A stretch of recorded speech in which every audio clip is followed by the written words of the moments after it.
So I just finished page 21 of my comic book. I just finished the base inking. The rest of the toning will be done later on in the comic. It's just a simple fight scene.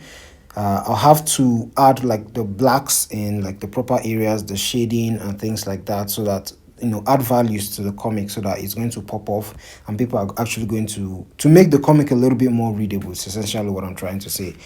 So I'm going to show you like my process. So usually I do have organize the entire scenes of the comic like this. So these are comic book pages that I'm going to be working on. Like this is the next one. This is page 22 that I'm going to work on. Page 23, page 24. These are like the storyboarding. Page 25. I did page 26 today.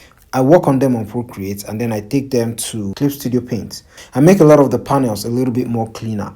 So I just do some sketches here and there so that it's going to be, so that I'm going to understand what I'm actually drawing. There is the stage that a lot of comic book pencilers, this is what they usually give to the inkers a lot of the time. They're a lot more detailed than this, but since I'm the only one that is just working on the art, I have to be a little bit lazy and not so detailed in a lot of the parts that I'm working on. I'm actually seeing the reward of the weeks that I actually spent revisiting anatomy all over again.